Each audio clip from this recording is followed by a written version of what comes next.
听到吗？所谓人靠衣装，食物也一样。这回要教你如何用超市就买得到的材料玩转冷冻炸鸡，让你神不知鬼不觉成为 Party King。话不多说，马上开火！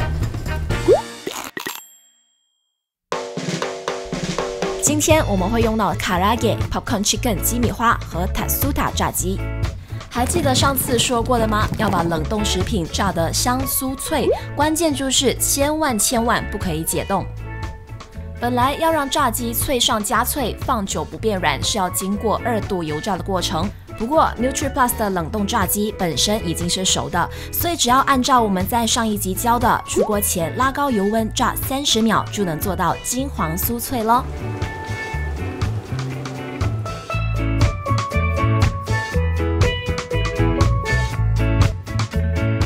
这样炸出来的炸鸡呢，其实单吃就已经很美味了。你听。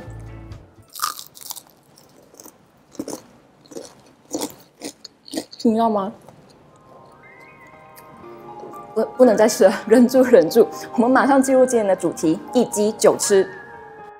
首先制作花椒和罗勒口味的炸鸡。由于这2款炸鸡必须靠翻炸调味，所以在之前第1次炸的时候就千万不要炸过火了。先把 Tatsuta 炸鸡下锅翻炸，再倒入罗勒叶，炸到叶片酥脆后就可以取出。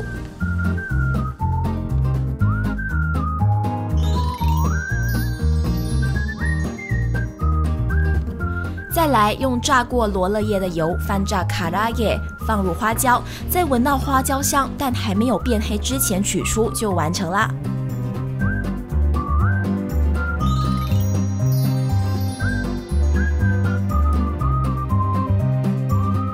接着是抹茶粉和帕玛森芝士粉的组合，把调味粉混合拌匀，就成了一道浓而不腻的抹茶粉帕玛森鸡米花。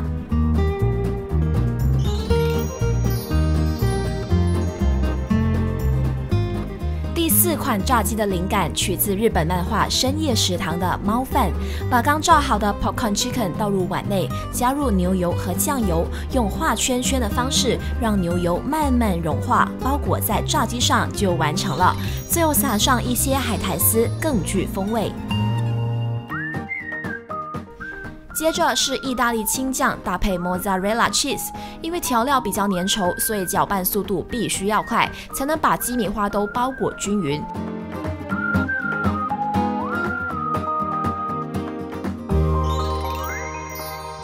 最后撒上芝士，让香草味多添一丝奶香。NutriPlus 的 Karaage 都有内附蘸酱，正好可以用来做这道韩式辣酱炸鸡。先把炸鸡块和酱料拌匀，分次撒入海苔，稍微搅拌就可以盛盘咯。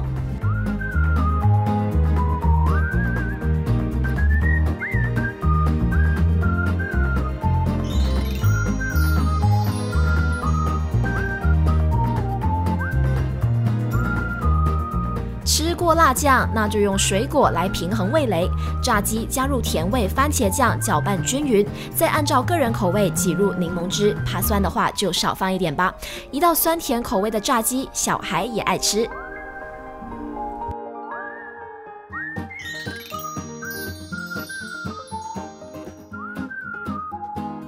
最后来2道甜点，第8款炸鸡我们混入大马本土元素 Milo Dinosaur， 往 Popcorn Chicken 分次倒入可可粉和炼奶，炼奶的粘性非常高，搅拌时可能需要用汤匙一颗颗翻滚才能包裹均匀，甜咸相间的巧搭，意外的不错吃哦。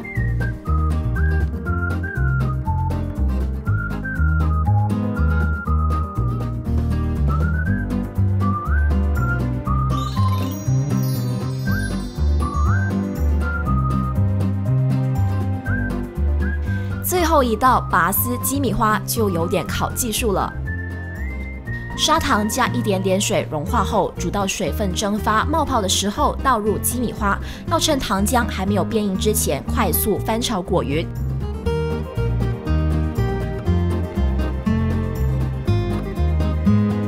如果要更加美观，可以多拉几根糖丝摆在上面，是不是有高档料理的模样呢？今天的1鸡9吃完成。只要发挥巧思，其实就能把简单的食材玩出无限的花样。如果你有什么创意的口味或者是推荐的吃法，都可以留言告诉我们和观众分享哦。